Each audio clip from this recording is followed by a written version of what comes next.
ചിരിക്ക്. നിങ്ങളെക്കുറിച്ച് എല്ലാം തന്നെ അറിയാം.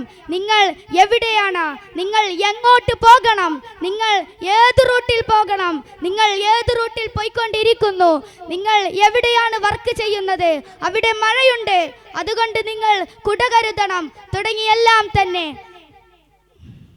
ഇന്നലെ നിങ്ങൾ നിങ്ങളുടെ സോഷ്യൽ മീഡിയയിൽ ഒരു വീഡിയോ കണ്ട് ഇഷ്ടപ്പെട്ട് ലൈക്ക് ചെയ്താൽ ഇന്ന് നിങ്ങളുടെ സോഷ്യൽ മീഡിയയിൽ ഇന്നലെ നിങ്ങൾ ലൈക്ക് ചെയ്തതുപോലെയുള്ള വീഡിയോകൾ നിങ്ങളോട് നിങ്ങളുടെ സോഷ്യൽ മീഡിയ റെക്കമെൻഡ് ചെയ്യും.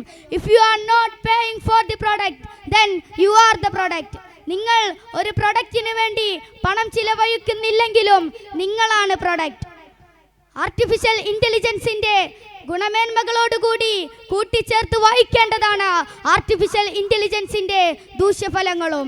2017 ജോറോങ് പറയുന്നുണ്ട്, ആർട്ടിഫിഷ്യൽ ഇന്റലിജൻസിന്റെ മുന്നേറ്റങ്ങൾ കാരണം ഇന്ന് വരെ ആർട്ടിഫിഷ്യൽ ഇന്റലിജൻസിനെ ഭയക്കാത്ത ഞാൻ ഇന്ന് ആർട്ടിഫിഷ്യൽ ഇന്റലിജൻസിനെ ഭയന്നുകൊണ്ടിരിക്കുന്നു എന്ന്.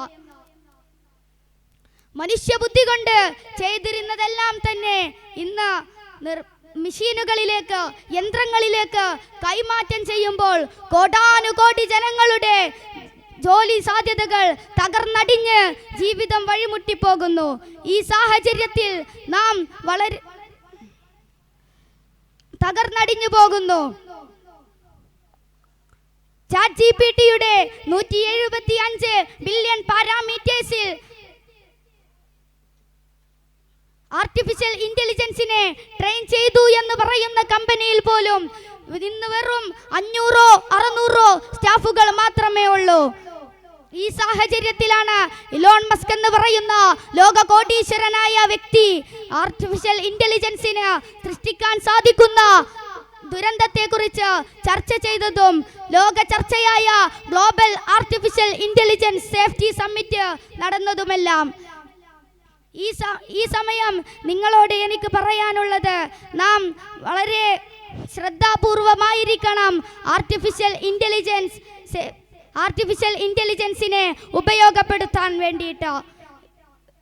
ഒരിക്കലും ഒരു മനുഷ്യനോളം സുരക്ഷിതമല്ല ഒരു യന്ത്രവുമെന്ന് നിങ്ങളെ ഓർമ്മപ്പെടുത്തിക്കൊണ്ട് ഞാൻ എൻ്റെ വാക്കുകൾക്ക് വിരാമം കുറിക്കുന്നു. വആഖിർ ദഅവാനാ അനിൽ ഹംദുലില്ലാഹി റബ്ബിൽ ആലമീൻ. അസ്സലാമു അലൈക്കും വറഹ്മത്തുള്ളാഹി തആല വബറകാതുഹു.